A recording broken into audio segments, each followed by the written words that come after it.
che il gruppo di lavoro sta ipotizzando, adesso faremo subito dopo questo convegno un'altra riunione, e sarà quello che ipotizzerà un percorso che potrebbe essere speso non solo a livello regionale, lo diceva Tina, ma io ci tengo a sottolinearlo, che dovrebbe essere anche un lavoro fatto nel territorio, perché più capillarmente noi riusciamo ad arrivare alle persone, meglio è. E tenendo conto che noi parliamo di anziani in maniera generica, però dovremmo anche imparare a distinguere che ci sono anziani che hanno bisogno di un'assistenza forte, quindi magari non autosufficienti, ma poi abbiamo anche delle persone che sono borderline, non sono né troppo ammalati ma non stanno neanche bene, che poi è sempre una fascia grigia, no? Su cui si interviene poco. E poi abbiamo anche persone che hanno bisogno di altro, di attività di altro tipo, culturali. Allora anche fare un'analisi di questo ci permette poi di fare interventi nel territorio che siano interventi che partono da bisogni che ci sono nel territorio e non da ciò che piace a me. Chiudo dicendo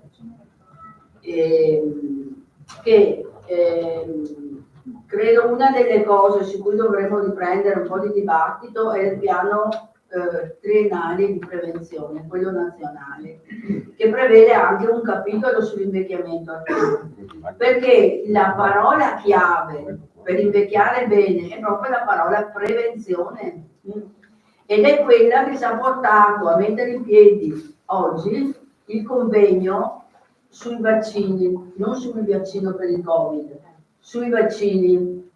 Perché questo? Perché essere coscienti che abbiamo una serie di aiuti che possiamo avere se decidiamo di averli, ci permette proprio in questo momento, ci avviciniamo all'autunno, alla vaccinazione antinfluenzale, vediamo lo spot su altri vaccini in TV, queste cose qua, ci sembrava utile partire da questo e avendo certezza e competenza da chi ci lavora quotidianamente, e vedere poi anche come noi in Veneto che dati abbiamo, come siamo organizzati per veicolare un po' le persone ad accedere ai vaccini, a tutti quelli possibili, senza tante remore. Quindi è un inizio e poi magari decideremo anche insieme come andare avanti.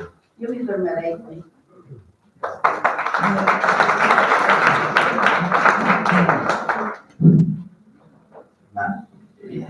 Io ringrazio dell'apertura di Tina e di Maria. Ringrazio anche personalmente perché la segreteria ha sostenuto questo progetto, ci siamo sentiti incoraggiati e capiamo di fare una cosa molto positiva, per cui ringrazio voi che partecipate. Io adesso ho il compito di dare la parola ai veri attori, a coloro che arricchiranno le nostre conoscenze.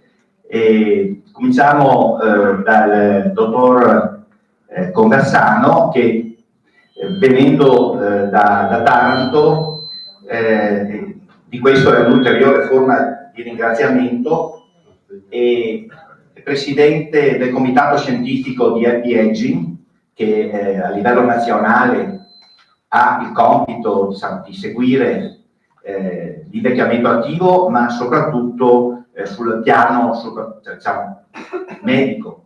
Per cui, siccome sentiamo troppi che parlano, tante volte si spacciano come esperti e poi non hanno basi scientifiche. Ecco, il dottor Conversano sicuramente ha questa dote, presiedendo il comitato scientifico e i massimi livelli diciamo, di conoscenza di un settore così delicato. Noi abbiamo voluto affrontare il tema vaccinazioni tra i tanti temi, perché pensiamo che come persone che hanno anche un'età dove possiamo dare dei segnali. Il nostro interesse verso le vaccinazioni deve essere uno stimolo politico, perché la prevenzione è un capitolo fondamentale, uno stimolo verso anche le giovani generazioni. Ecco, io mi fermo perché la parola sicuramente è molto più,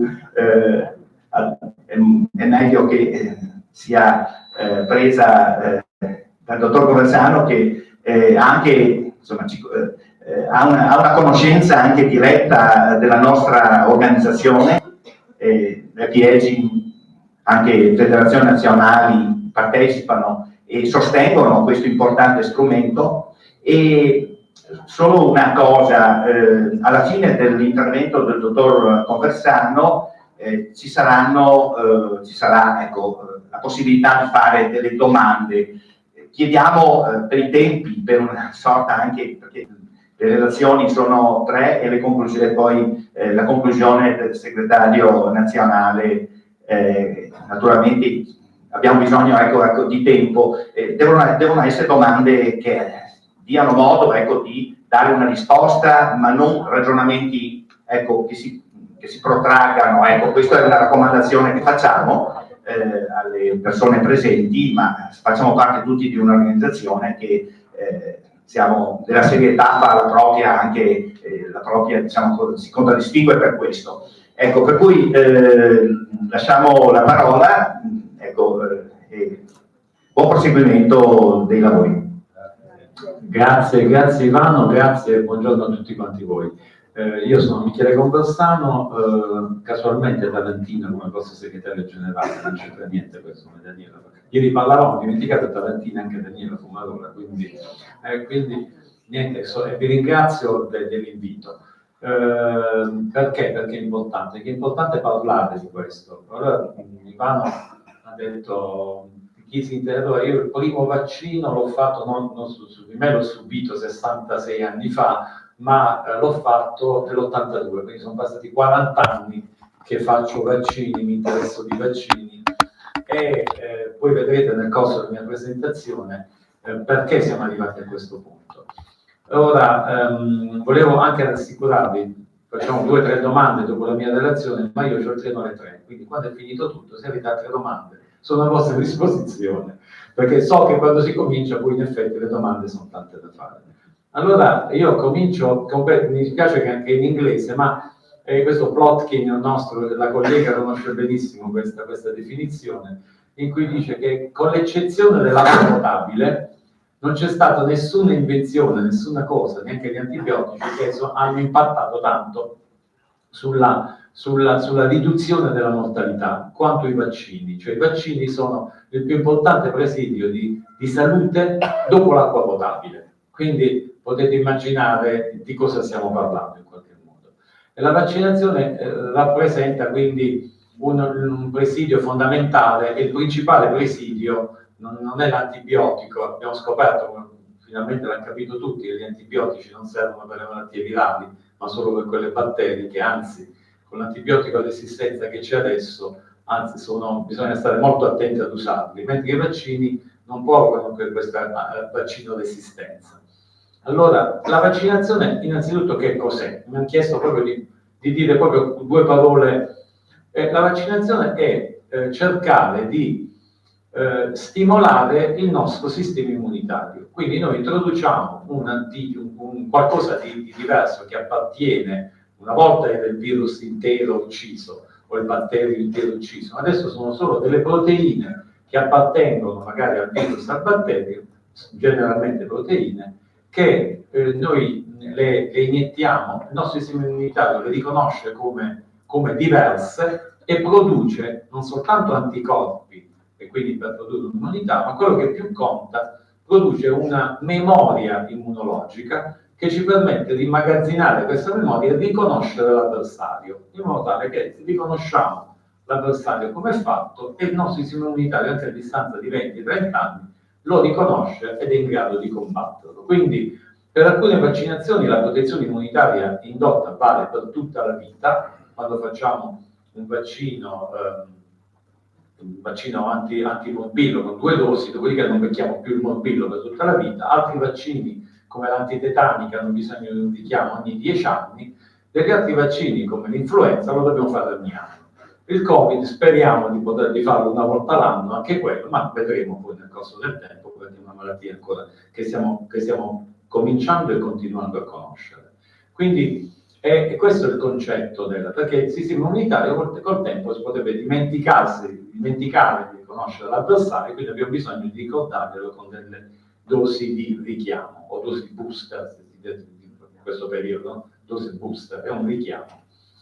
Allora, i vaccini non soltanto servono a proteggere l'individuo, ma se raggiungono ampie coperture vaccinali riescono a proteggere anche il resto della popolazione.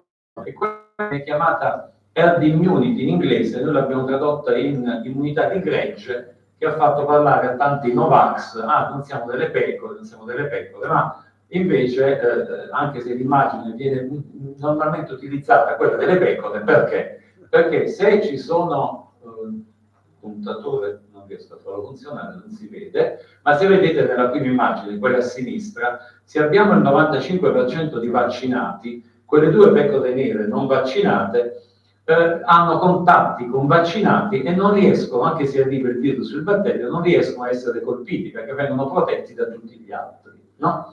Mentre invece se i vaccinati sono il 70%, la possibilità di un non vaccinato di essere aggredito dal virus è molto più facile perché i contatti sono così. Quindi quello è, quando diciamo bisogna proteggere, per esempio soprattutto nei bambini, il 95%, serve per proteggere anche quel 5% che non si può vaccinare. Pensate a bambini che hanno delle patologie immunitarie così gravi che non riescono a sviluppare gli anticorpi, noi dobbiamo proteggerli vaccinando tutti quelli che li circondano.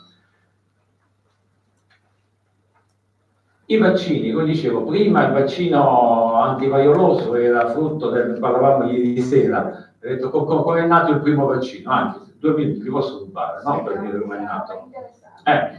Perché nel 1780, 1700 c'era Jenner, che non c'erano i microscopi, non sapevano cosa fosse di virus, di batteri, tantomeno che cos'è il sistema immunitario, non si conosceva niente. Però questa persona cosa aveva visto? Che periodicamente arrivavano delle epidemie di vaiolo che facevano fuori circa il 50-60% della popolazione.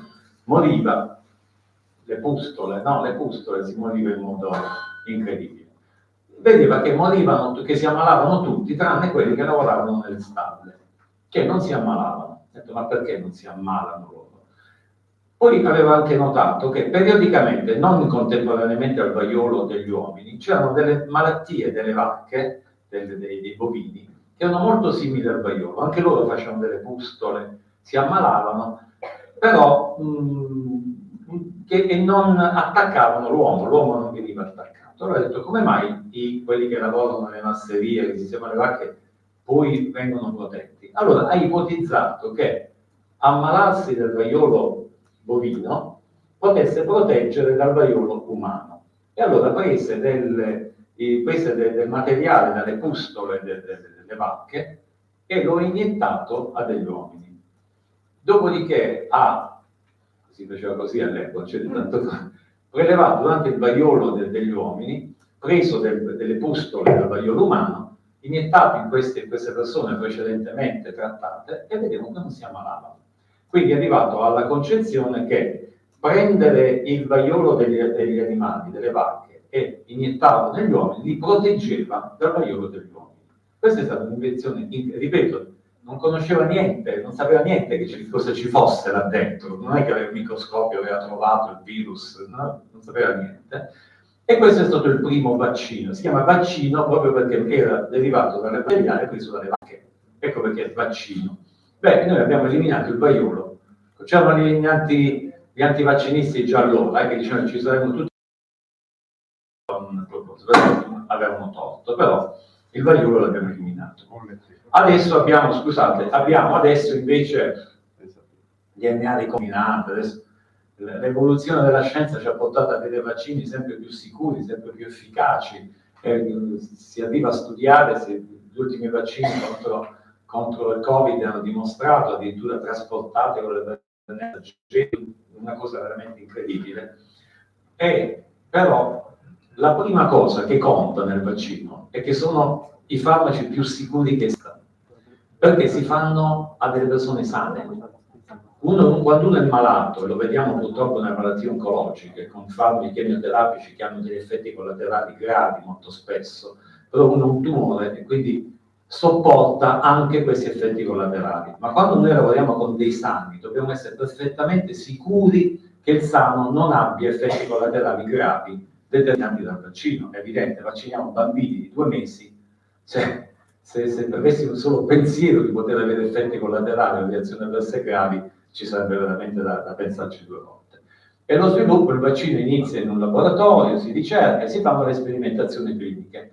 La fase 1, cioè la prima, dopodiché non si passa neanche alla fase 2, è quella sulla sicurezza del vaccino. Cioè, gli scienziati studiano la correlazione tra la dose e gli effetti collaterali. Non si va avanti se l'ipotesi non è sicura. Quindi questo per far capire che non è così sui farmaci la prima è sull'efficacia, piano piano, ma poi in qualche modo perlomeno vanno di pari passo. Ma nei vaccini la prima è la sicurezza. Ok? Quindi quando si dice no, facciamo gli esperimenti, questa è la prima fase. Poi nella seconda fase altri studi per vedere sugli effetti collaterali, la correlazione anche tra la dose di essere efficace. Poi la fase 3, il vaccino sperimentale, viene somministrato a una fascia di popolazione sempre più ampia per valutarne l'efficacia rispetto alla non vaccinazione o rispetto ad altri vaccini che magari per dei vaccini sempre più efficaci.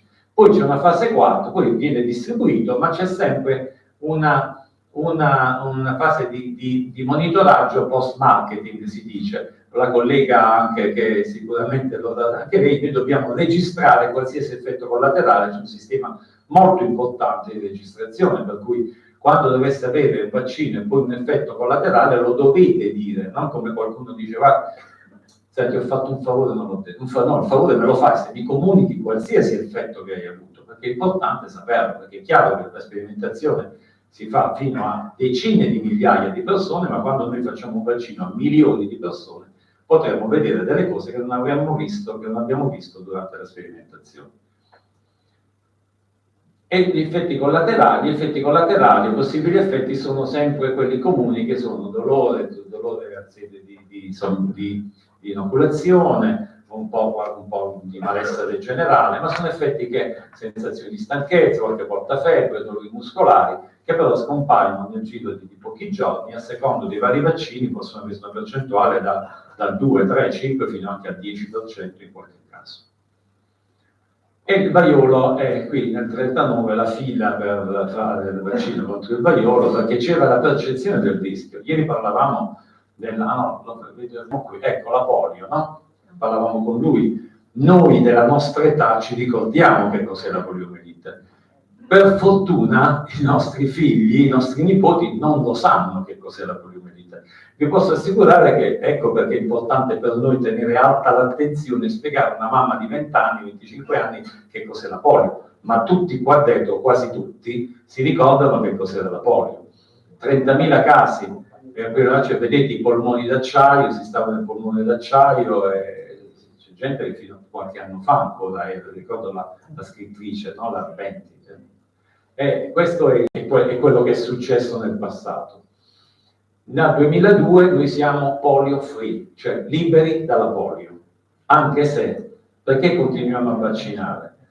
Perché ogni volta che c'è, ma tranne il vaiolo che è stato eradicato, non c'è più il virus, se non conservato dagli americani e dai russi in due laboratori. Meno male, perché adesso il vaiolo delle scimmie abbiamo bisogno forse anche di qualche cosa del genere.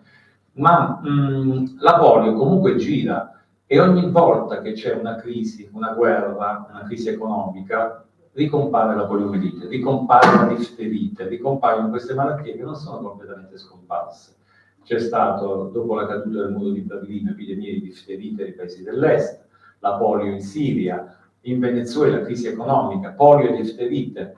Adesso non si sta vaccinando chiaramente quello che sta succedendo in Ucraina, loro stessi abbiamo paura che ricompaiano poliomielite e difterite, quindi è un classico questo che avviene. Ecco, vedete come sono caduti, questi sono i tassi delle malattie prevenibili da vaccini nell'Unione Europea quando è cominciata la vaccinazione. Lo vedete per la difterite, per l'epatite A, l'epatite B, per il morbillo, la rosolia, quando allora, non mi funziona il puntatore, ma vedete il crollo è determinato dall'ingresso delle vaccinazioni. Per le malattie, boom, crollate il numero di malattie. Quindi prima dell'esteso dei vaccini in grande quantità in Italia, circa 3.000 casi di poliomielite l'anno, 12.000 di difterite, 700 di tetano, 60.000 di morbillo e 30.000 di pertosse. Questi erano i numeri prima della vaccinazione. Vedete adesso, questo è ancora vecchio, però guardate i numeri, siamo a numeri veramente molto molto bassi. Quindi ora col Covid tutti quanti abbiamo capito che cos'è che è la vaccinazione, abbiamo parlato di vaccinazione, siamo diventati tutti esperti, poi dal macellerio, dal salumiere e a parlare di malattie infettive, di con zero, no? Siamo diventati bravissimi, però è evidente anche che a causa del Covid, prima per il lockdown, poi perché siamo stati impegnati molto nella vaccinazione Covid, sono crollate un po' le coperture vaccinali per i vaccini invece ordinari che noi in qualche modo facciamo. Però, quindi, questo però ha contribuito, e se stiamo parlando oggi qui, anche perché tutti quanti siamo stati un po' detto, le vaccinazioni, come ha detto Maria prima, parliamo anche delle altre vaccinazioni che sono importanti. Anche perché abbiamo un calendario del 2017-2019, ancora non uscito quello nuovo, che finalmente ha proprio la parte anziana. E quindi c'ha difterite, tetano, pertosse, richiamo, pneumococco, influenza, herpes zoster. Io farò una carrellata abbastanza veloce su questi, è quello che dovremmo fare. Però, prima qualche accenno. Vedete, noi siamo tra la popolazione nel mondo, in Europa soprattutto, più longeva, cioè quelli che campano di più. Anche se non ho portato qui, ma ve lo dico, questo primato che abbiamo insieme alla Spagna, di essere quelli che vivono di più, quando andiamo a vedere quelli che vivono in salute, diventiamo settimi, ottavi. Quindi il gap che noi abbiamo tra vivere tanto e vivere bene è uno dei più alti in Europa. Ed è quello il problema, cioè la necessità di avere politiche di invecchiamento attivo ce l'abbiamo proprio qui, per ridurre questo gap. Se poi, come abbiamo detto ieri, consideriamo che l'80% del Fondo Sanitario Nazionale, l'80% viene speso per curare le malattie cronico-degenerative, potete immaginare anche dal punto di vista economico, delle risorse che possono essere comunque investite in sanità, quanto possiamo recuperare se noi riduciamo questo gap e cominciamo a vivere meglio anche in... C'era qualche ipotesi, qualche studio che passare dal settimo, ottavo posto al secondo posto voleva dire la capacità del Fondo Sanitario Nazionale. Quindi immaginate un po'. E vedete, la speranza di vita alla nascita 2019-2020, quanto è variato la differenza tra il 2019, pre-pandemia, e il 2020, prima ondata pandemica.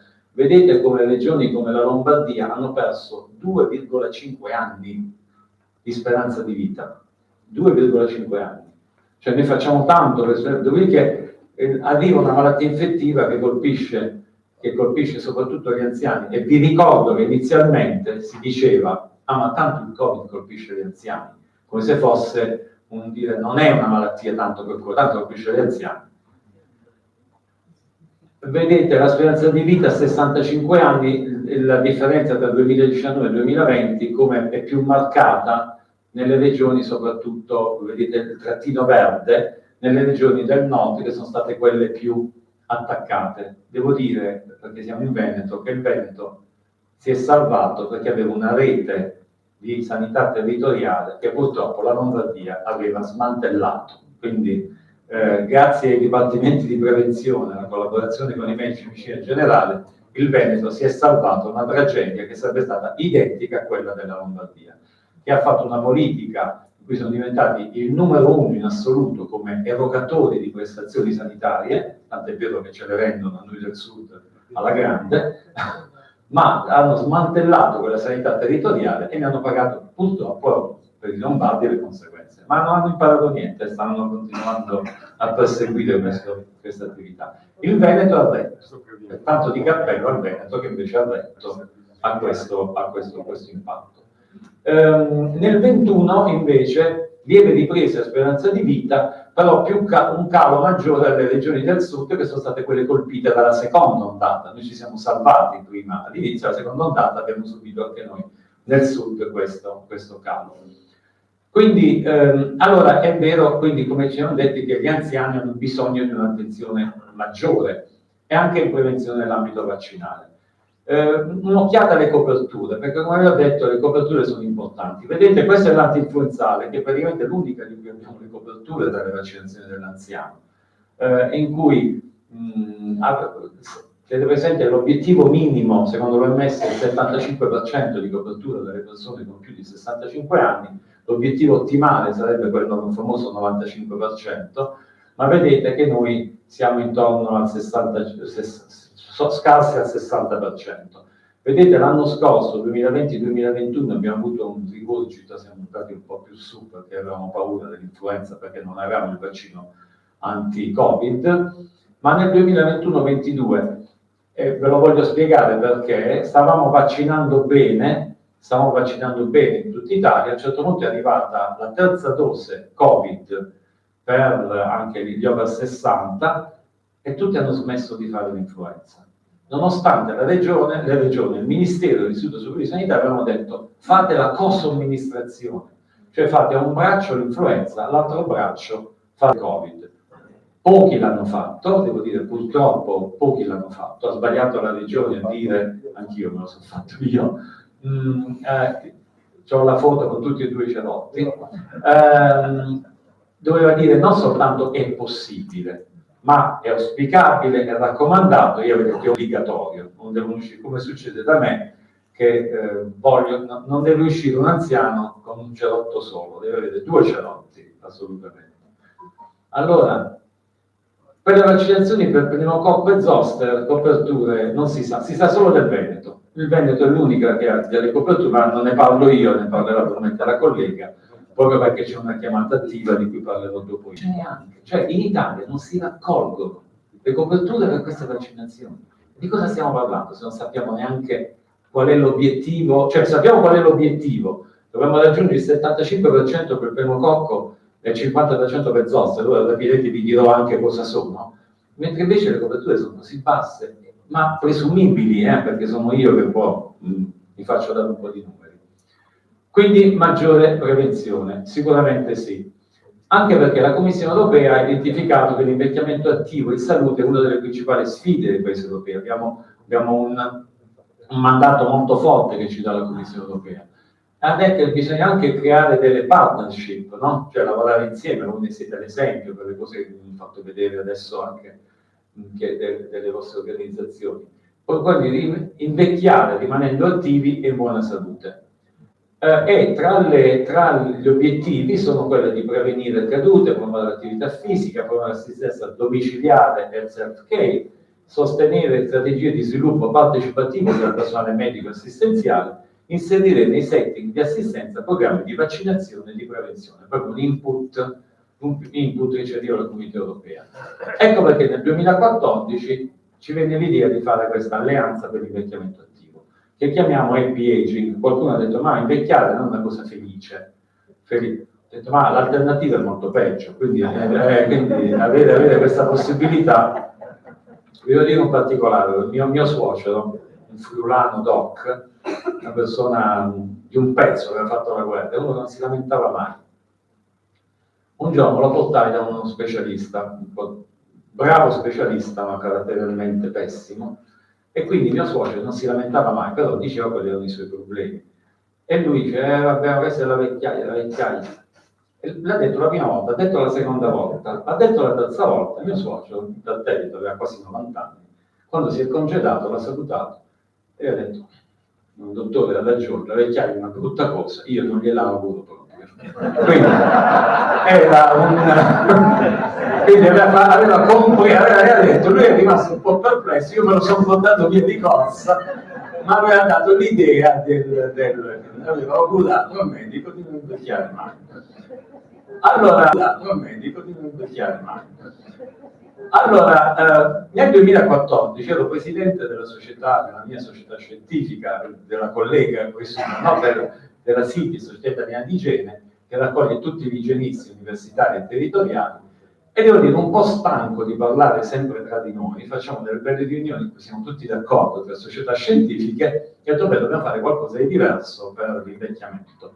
In pieno conflitto di interessi, perché stavo invecchiando pure io, quindi mi sentivo di fare qualcosa di diverso, e quindi abbiamo creato questa alleanza per l'invecchiamento attivo. La mia società è la prima lì, ho chiamato le altre società scientifiche, essenzialmente quelle di geriatria, la SIG e la SIGOT, che hanno come loro mission proprio l'anziano, ma anche quella di medicina fisica e riabilitativa, che sono perché il movimento è uno dei principali pilastri dell'invecchiamento attivo, Federsanità, ANCI, quindi le ASL, i comuni, e poi i sindacati dei pensionati.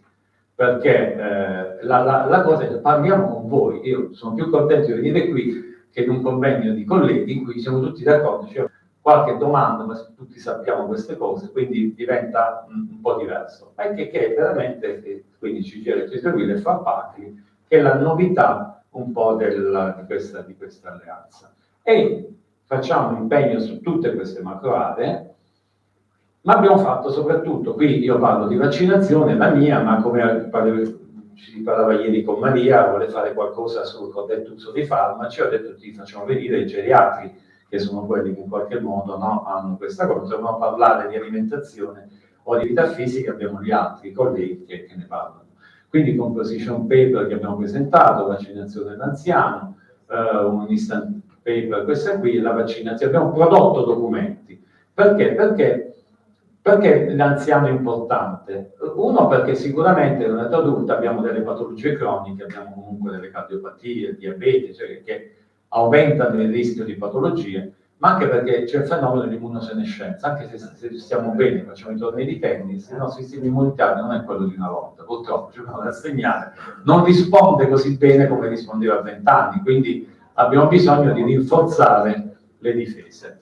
Vedete, infatti, questo è un lavoro degli Stati Uniti che ci fa vedere come i costi, il carico, poi parliamo di visite, di giorni, anni di vita e giorni, persi sopra i 65 anni, vedete le ultime colonnine, sono l'impatto della malattia, questa dell'influenza sugli anziani, è nettamente superiore di quella che è sui giovani. I fattori di rischio per mortalità correlato, oltretutto, vedete, se la percentuale di incidenza per 100.000 abitanti, se c'è una malattia respiratoria cronica sale, se c'è una malattia cardiaca sale, se stanno tutte e due, vedete come sale il rischio, quindi il numero di complicanze, di mortalità legate a più presenze. Quindi tra persone superiori a 65 anni il rischio di morte correlato all'influenza è 20 volte più alto che per un giovane, soprattutto in caso quando ci sono malattie cardiache, malattie respiratorie croniche, rispetto a chi non ha patologie. Quindi vedete come l'impatto naturalmente è notevole. Perché poi l'influenza ti porta, e noi questo cerchiamo di combattere, quando sentite qualcuno, vabbè l'influenza adesso 3 giorni di febbre, 2 giorni di febbre, non è un problema. Ma noi non è che vacciniamo per non far avere i 2 giorni di febbre, vacciniamo per non avere le complicanze legate all'influenza, che sono notevoli, perché questi aumentano, no? Ecco perché dobbiamo vaccinarci contro l'influenza, non per evitare i 2 giorni, che possono anche dare fastidio, però e questo è il motivo per cui noi andiamo a vaccinare. La polmonite è uguale, la polmonite da pneumococco colpisce i primi bambini, lei sotto forma anche di più di encefaliti, meningiti, e poi sopra i 65 anni, sia gli uomini che le donne. E vedete come queste sono le malattie da pneumococco, malattie invasive, perché non dà soltanto la polmonite, lo pneumococco, ma dà anche encefaliti e meningiti. Vedete, questi sono i numeri totali in Italia dal 2007 al 2020. Non fidatevi quei numeri, magari fossero quei numeri. C'è una percentuale di sottonotifica che è altissima, cioè con la polmonite pochi fanno ospedale, solo chi viene ospedalizzato e va in qualche ospedale specialistico si fa la ricerca dello pneumococco, altrimenti è polmonite non identificata. Nonostante questo, vedete come nel 2020 i numeri sono crollati, non perché abbiamo vaccinato, ma perché ci siamo chiusi in casa, abbiamo usato le mascherine. Quindi che sono servite non soltanto per il Covid, ma sono servite anche ad abbattere anche le malattie respiratorie legate allo pneumococco. Visto che ora non ce l'abbiamo più, noi purtroppo ci aspettiamo un incremento a partire da ora. Perché la polmonite, questo è un dato del 2018, quindi epoca pre-Covid, fa 11.000 morti l'anno, che passano quasi inosservati. Ecco la rabbia che mi fa tante volte, no? Che non c'è la percezione del rischio della malattia. L'herpes zoster, vedete come il fuoco di Sant'Antonio, se qualcuno lo conosce, qualcuno l'ha avuto qua dentro? Sapete cos'è, sapete che cos'è. Quindi è inutile, molti non lo sanno, ma chi l'ha avuto e chi vive con chi l'ha avuto sa benissimo che cos'è.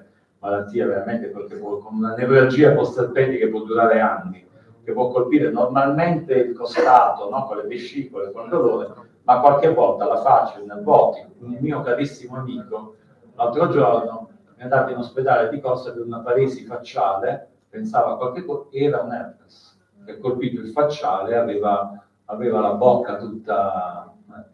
me l'avevi detto che dovevo vaccinare. No, forse ce l'ho dato. Vedete come aumenta chiaramente l'età, è il fattore di rischio principale per l'herpes zoster, quindi c'è poco da fare, quindi bisogna prevenire. E il rischio, l'herpes zoster sta aumentando in maniera incredibile, c'è stato un aumento del 20-25%. Perché? Perché quando abbiamo avuto tutti, bene o male abbiamo preso tutti il Covid, ci ha abbassato le difese immunitarie, perché l'herpes zoster ruba ancora, sto prendendo forse più tempo di quello che dovrei prendere, no? E che cos'è l'herpes zoster? È praticamente il vecchio virus che abbiamo preso la varicella, è quello della varicella. Noi siamo guariti dalla varicella, ma il virus non se n'è andato, non è morto, sta dentro di noi nei ganglioni nervosi, rimane lì e aspetta. Quando noi per qualche caso, per qualche problema di stress, di malattie o di terapie farmacologiche che abbattono il sistema immunitario, o solo per l'età, perché diventiamo anziani, quindi il sistema immunitario si abbassa, si risveglia, si presenta e non dà più la varicella, ma dà il fuoco di Sant'Antonio. È quello, quindi ce l'abbiamo tutti questo virus. In più, siccome vacciniamo i bambini ora, non abbiamo più quei booster naturali, li chiamiamo, quei richiami naturali legati, no? Perché magari la mamma quando aveva 30 anni, 40 anni, c'era il bambino con la varicella e lei non beccava più la varicella, ma il sistema anticorpale, il sistema immunitario si teneva attivo. Ora abbiamo meno possibilità di vedere il virus dall'esterno, e quindi il virus da dentro si sviluppa. Io personalmente, quando ho avuto il Covid a gennaio, un Covid anche abbastanza leggero, con 3 dosi, poi dopo 2 mesi in ASL mi hanno fatto i prelievi per la sorveglianza sanitaria, hanno fatto anche gli anticorpi per la varicella zoster, e ho trovato 6.000 IgG. 6.000, dove sono usciti? Perché? Perché io che mi ero vaccinato 6 anni fa contro lo zoster, ho anticipato, non ho aspettato 65 anni, ho approfittato della disponibilità del vaccino, quindi avevo 6.000 che non erano giustificati da un vaccino fatto 6 anni fa, ma sicuramente durante il mio Covid, pur essendo stato un Covid leggero, il virus si è svegliato, ha cercato di provocarmi il fuoco di Sant'Antonio, ha trovato la memoria immunitaria legata alla vaccinazione e io non ho avuto nessun segno. Ma sarei rientrato in quel 21-24% di incremento di zoster, di fuoco di Sant'Antonio, nei soggetti post-Covid. Quindi ho su di me testato l'efficacia del vaccino. Il tetano, ancora muoiono degli anziani per il tetano. In genere donne. Perché?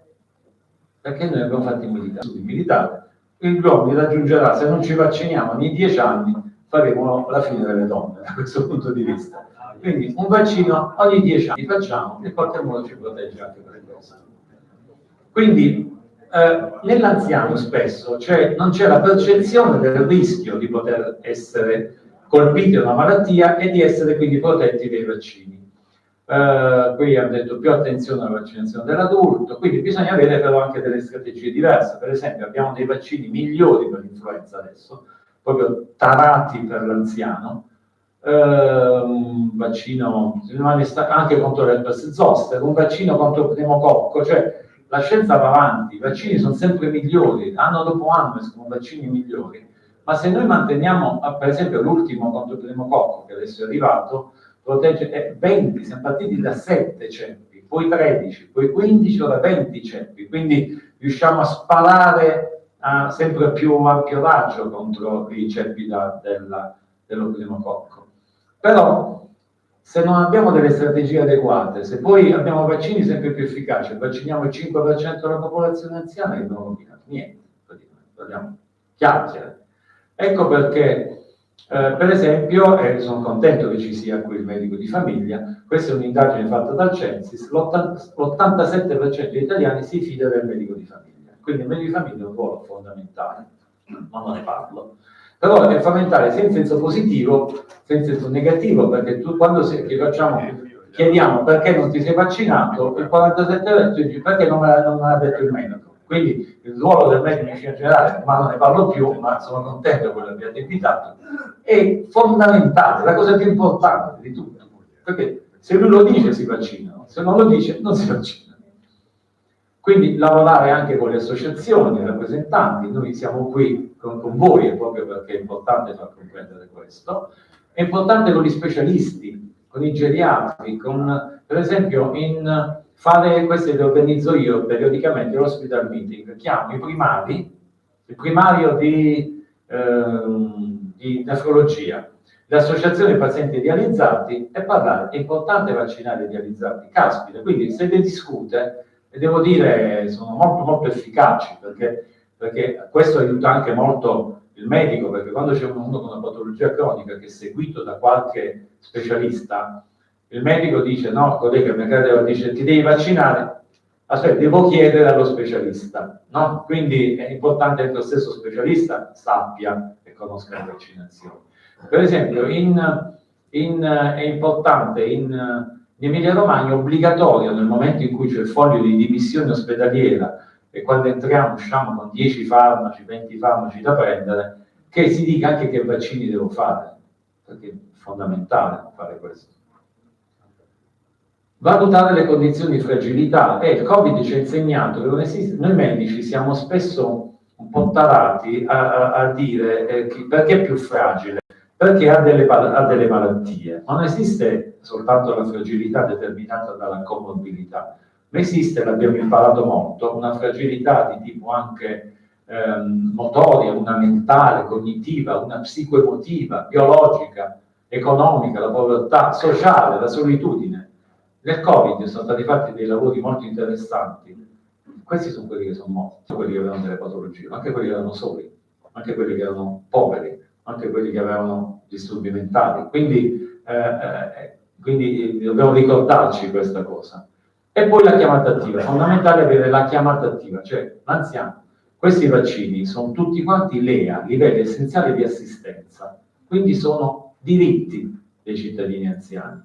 Ecco che io spingo tante volte con le organizzazioni sindacali a dire voi dovete far valere questo diritto. E il diritto non è soltanto se qualcuno viene, ve lo dice, andate a chiedere il vaccino. No, qualcuno vi deve chiamare e vi deve spiegare perché è importante vaccinarsi.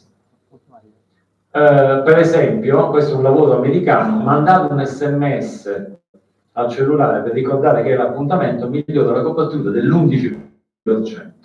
Mandare 1000 SMS costa 15 euro. Non ci mettiamo niente adesso. Mandare 1000 SMS a ricordare, vedi che c'è l'appuntamento.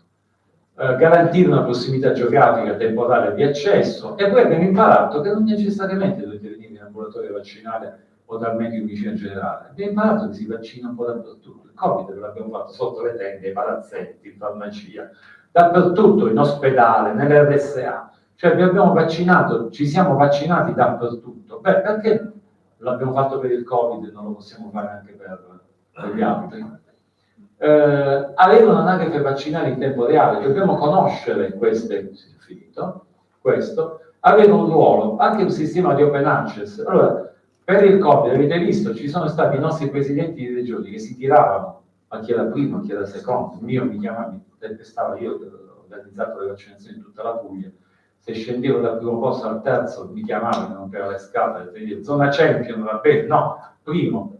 Poi non se ne frega niente nessuno di Zost, il primo cocco. Cioè, nessuno è andato a finire sul giornale perché non vaccina per questo. Quindi, anche perché noi avevamo un sistema anche di controllo da parte degli anziani stessi.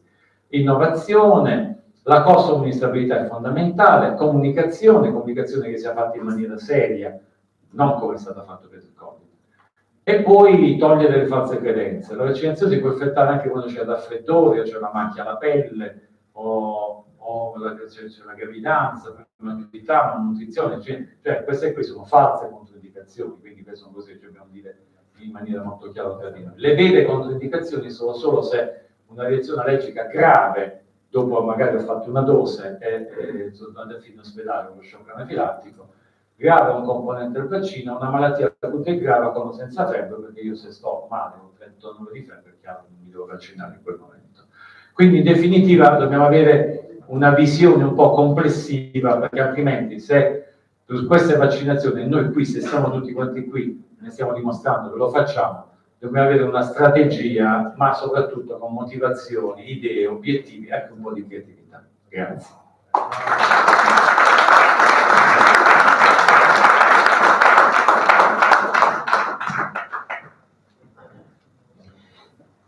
Ringrazio il dottor Conversano perché ha, come diceva Emilio, centrato le ragioni per cui abbiamo sviluppato questa iniziativa. La ringrazio perché credo, dall'interesse che ho visto, diciamo, dai visi delle persone, sicuramente usciamo più ricchi da questa iniziativa, ricchi in termini di conoscenza e anche, diciamo, con una spinta in più anche per fare qualcosa che dia anche, che renda anche noi più attivi, diciamo, del raggiungimento. Abbiamo visto che il sindacato deve avere obiettivi e gli obiettivi sono molto chiari e possiamo perseguirli ognuno di noi nella propria casa, nella propria famiglia, ma soprattutto per il ruolo che ricopriamo nella nostra comunità.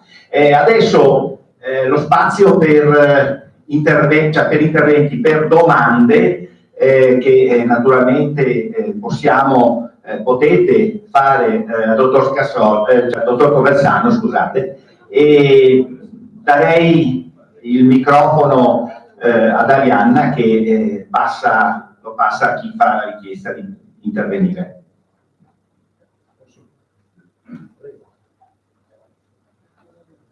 È una brevissima considerazione perché e poi la domanda, no, nel senso che credo che anche sottolineare l'importanza di questa occasione, perché ci dà una prospettiva, diciamo così, non nuovissima ma molto importante, cioè recupera tutto quell'aspetto che riguarda anche, come dire, la funzione educativa di una organizzazione sindacale, no, che è importantissima perché nel momento in cui riusciamo a svolgerla noi forniamo alle persone i primi strumenti per la tutela, che sono le informazioni. Quando noi parliamo dei vaccini e ti spieghiamo bene cosa vuol dire vaccinati, ti forniamo uno strumento che è, vuol dire, il primo strumento che ti garantisce una tutela rispetto, no, alla salute. Quindi condivido pienamente e anche molto interessante il fatto di sviluppare sempre molto di più una rete tra di noi che concretamente, per esempio, qua si manifesta nel coinvolgere per esempio l'Anteas, no? Cioè, non c'è solo l'FNP, ma c'è un'organizzazione che riguarda le associazioni sul territorio, eccetera, eccetera. La domanda però è questa: è stato toccato nell'ultima parte la questione organizzativa dei vaccini, dell'erogazione dei vaccini. Allora, io ho fatto 4 dosi di Covid e ieri pomeriggio ho fatto i due gianotti per Zoster, eccetera. Okay. Allora, sono andato a farlo a 30 km da casa, perché quello a 10 km avevano chiuso le programmazioni, non c'era più. Ma sono convinto, sono andato a 30 km da casa. E lì mi hanno detto, siccome quell'altro è chiuso, puoi andare lì senza appuntamento. Mi sono trovato in coda con 100 persone a un quarto d'ora dall'inizio Allora, bisogna essere proprio convinti per andare avanti a fare il vaccino, voglio dire, perché 100 persone aggregate lì a distanza di 50 cm l'una dall'altra, Allora io lì, che mi sono occupato anche di contrattazione sociale, di solito riesco a dare anche delle spiegazioni alla gente, no? Ma in quel caso lì non sono riuscito a dare una spiegazione perché c'era quella situazione lì. Cioè mi dici di venerdì senza appuntamento, libero, eccetera, eccetera. Quindi non è polemica, è come possiamo, voglio dire, migliorare questo aspetto, ecco, se è possibile, ma credo di sì, perché sappiamo quanti sono i potenziali utenti di questo tipo di vaccino. Sì, no, ma facciamo di poi ne parlerà probabilmente, sicuramente lei. Io non ho toccato la parte locale, ma questo io dico solo a livello generale la difficoltà è proprio questa. I servizi di prevenzione non sempre sono adeguati per poter rispondere. Noi battagliamo sempre tra il dover prenotare e quindi di garantire questo per aumentare la scala dell'accesso libero, poi ci si lamenta perché effettivamente poi già. Voglio spiegare tantissima professionalità e gentilezza del personale. Però io sono contento che sento le cose, però. Nonostante le 100 persone, nonostante le 100 persone in fila incazzate. Meglio di vedere l'ambulatorio vuoto, Io sono... Alzati. Posso dire, è una domanda polemica, visto la prima parte del suo intervento che ha riferito a come sono andati i vaccini, come sono andati i vaccini. Spegni il microfono. No, e come tutti gli studi dall'inizio, dal 1700 in poi rispetto a questo. La domanda polemica è questa: perché i suoi colleghi, medici in questo caso, non virologi o altro, e per cui non il fatto che siano dei nulla, cioè quelli che non sanno nulla, anzi, no, si sono in qualche modo messi in una posizione contro il Covid, contro i vaccini e contro questa cosa. Poi si mettono contro, pur avendo tutte quelle informazioni che lei, in modo molto sintetico, ha dato all'inizio della sua relazione. Diceva il mio professore, il mondo è bello non perché vale, perché ha variato. E quindi abbiamo un misto, abbiamo un doppio, nell'atteggiamento di qualche collega abbiamo un doppio interessamento. Uno, se noi facciamo una domanda a 1000 medici di esprimere il loro parere su un vaccino, rispondono tutti a 1000. Se facciamo una domanda a 1000 medici su come fare un intervento in neurochirurgia, ti rispondono solo i neurochirurghi. Purtroppo esistono specialisti anche per i vaccini e quindi molti medici non conoscono le cose che vi ho detto oggi. Purtroppo è così. Per cui c'è questa paura anche nei confronti di qualcuno di che cos'è il vaccino, e la paura di fare qualcosa da persona sana. Quindi questo c'è, che è una cosa anche accettabile, perché se mi chiedeste voi come si fa un intervento di chirurgia, vi dico chiedete rotto perché io vi ammazzerei, se mettessi in mano il visto io vi uccido, perché non sono capace. Quindi c'è questa. Dopodiché c'è una minima percentuale, anche se rumorosa, di soggetti che non si sono vaccinati. Però vi devo dire questo, io sono stato quello che ha firmato le sospensioni prima che passasse all'ordine, e sull'ordine medici ho una posizione molto molto dura, molto netta su chi si rifiutava di fare i vaccini, o si rifiutava di vaccinarsi o di consigliare la vaccinazione. Se io vi faccio solo un esempio delle motivazioni per cui una collega non si era vaccinata, e una volta la sospensione mi ha scritto che lei, siccome 9 anni prima per un tumore aveva fatto la cobaltoterapia, ormai era circondata da una carica elettrostatica che respingeva virus e batteri. Allora, come Catwoman, non so, una cosa di supereroi, no? Di fronte a questo, che cosa qui? Non puoi dire niente, cioè, devi metterti sotto, devi lamentare che purtroppo questa continua a fare il medico, quindi questa è la cosa terribile. Purtroppo di fronte a certe situazioni si può allargare le braccia. Capisco però che mettono in difficoltà. Posso fare una piccola riflessione rispetto alla prima sua domanda? Bisognerebbe organizzare la medicina territoriale, non è possibile trovarsi in quelle condizioni, e la mia relazione è molto incentrata su questo. E questo è un impegno politico e civile che noi tutti dobbiamo assumerci, perché è un problema di democrazia e di equità. Dopo vi dirò vi darò alcune cifre, quindi quello è un problema reale dove si risolve non con le code ma già si esprime, è indegno di un paese civile, e su questo poi ci riflettiamo.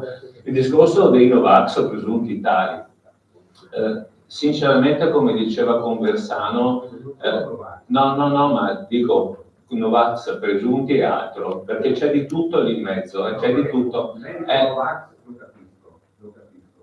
Ma insomma, relativamente lo capisco. Sì, ma mi permette di fare però. Allora, il problema dei medici è uguale al problema delle persone, perché quando noi abbiamo, io faccio parte dell'Ordine dei Medici di Venezia come Conversano a Taranto, e abbiamo speso anche noi, alcuni colleghi, non moltissimi. Ma quando abbiamo sospeso un collega, c'erano 400 persone fuori dall'Ordine dei Medici che urlavano, protestavano, offendevano.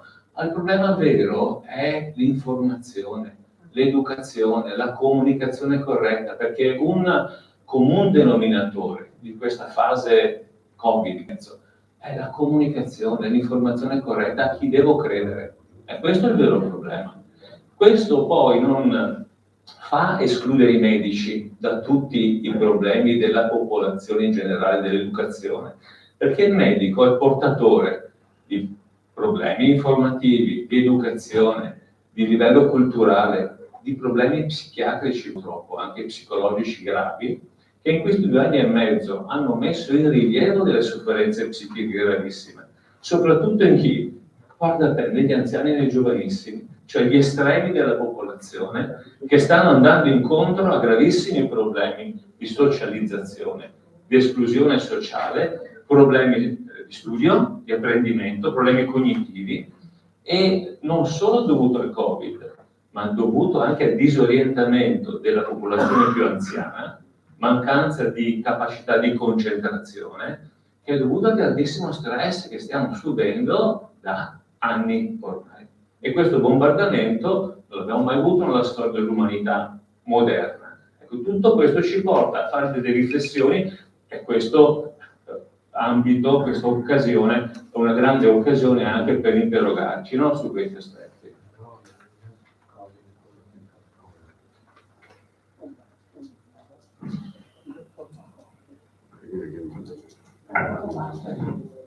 Direttore Conversano, se non ho capito male, lei ci ha detto che l'Italia è al secondo posto come aspettativa di vita dopo la Spagna, mentre scendiamo al 7° posto per la qualità della vita che ci aspetta andando avanti con gli anni. E qui, qua entra in campo, se ho capito bene o male, mi pare di aver inteso che il nostro sistema sanitario nazionale, cioè dovrebbero esserci maggiori investimenti nel servizio sanitario nazionale, quindi aumentare, rimpinguare quel capitolo di bilancio dello Stato, perché gli investimenti potrebbero farci salire dal 7° posto, risalire quella china che attualmente ci vede appunto al 7° posto. È una scelta politica, quindi? Per brevità non ho potuto portare un po' tutte le slide, ma investimenti sì, ma soprattutto investimenti in prevenzione. Perché, come ho detto, l'80% poi lo spendiamo per curare le malattie croniche. Non vi ho fatto vedere, c'è per esempio questo 7° posto a cui scendiamo, c'è un grosso gap tra nord e sud, e tra uomini e donne, esatto. Quindi vuol dire che bisogna investire, e non soltanto in sanità, bisogna investire in istruzione, perché sapete qual è il determinante più grande nella salute? L'istruzione delle mamme, padre conta quasi niente. Cioè, se vi faccio vedere il consumo di frutta e verdura dei bambini nel corso degli anni. Allora, già nel corso degli anni vedete 3 linee, no? Consumo, un grafico con 3 linee dove sopra stanno le mamme laureate, sotto le mamme con un diploma, sotto le mamme con un titolo di studio più basso. Corrono parallele da diversi anni. Intorno agli anni 90 si impenna il consumo delle donne a secondo il titolo di studio delle madri. Cioè vuol dire che i figli delle mamme con un più alto titolo di studio consumano più frutta e verdura. Non è neanche il reddito, ma sono diversi studi, anche noi abbiamo fatto sul Taranto, è il titolo di studio delle mamme. Quindi investire nell'istruzione, soprattutto delle donne, no? È fondamentale per avere poi una popolazione più sana nel tempo. Quindi quando dico la prevenzione non la facciamo solo noi medici, la prevenzione la fanno tutti, le fanno le piste ciclabili, lo fanno le scuole, lo fanno l'accessibilità delle scuole, lo fanno è fondamentale, quindi quello è molto più, quando parlo di urban health, è veramente un discorso molto più complesso. Nella sanità investire in prevenzione, perché come diceva proprio, no, uno di quei due lo diceva, tu lo dicevi, che ogni euro investito in prevenzione va da 4 a 14 euro risparmiati come spesa solo sanitaria diretta. Se poi mettiamo le altre, cioè una malattia in meno, quanto costa dei caregiver che non vanno a lavorare, che non prendono la malattia, la 104, l'invalidità, se mettiamo anche quei costi, proprio non ne parliamo proprio. Solo di costi sanitari diretti si risparmierebbe da 4 a ogni euro da 4 a 14 euro di sanità. Quindi è un discorso politico, assolutamente sì. Grazie. Sospendiamo la possibilità di fare domande e poi ne proseguiamo con gli altri relatori. Adesso passiamo la parola al dottor Scassola, che io vorrei dire che se è alta la percentuale di chi ha fiducia in medici famiglia, qua è totale. Ecco, possiamo dire, anzi, aggiungiamo qualcosa in più, almeno conoscendo e naturalmente partecipando a questo incontro. Cioè noi abbiamo anche una sorta, diciamo, di proposta di alleanza, per così dire. Cosa si può fare nel nostro territorio per trovare forme che possino, diciamo, ecco, vedere la possibilità di divulgare, di essere portatori di questo messaggio. Anche perché dopo il Covid si è ridotta, secondo me, anche la possibilità di parlare con il proprio paziente, e la difficoltà a interloquire col paziente limita anche la possibilità di trasmettere messaggi. Ecco, questo è un po' il messaggio, cioè il segnale che vogliamo dare è quella di dire possiamo creare una forma che si possa vedere anche culturalmente, ma soprattutto anche praticamente, trovare il modo di uscire da questo incontro con un percorso anche, non voglio dire concreto, ma con qualcosa che possiamo fare insieme. Grazie, raccolgo la sfida. Grazie alla segretaria Cupani e alla Trentin, amabilissime persone che ho incontrato pochi giorni fa per la prima volta, e grazie di questo invito e di questa opportunità. Io credo che siamo di fronte a una situazione politico-sociale molto molto delicata, ed è indubbio che questi 2 anni e mezzo hanno creato una grande sofferenza generale.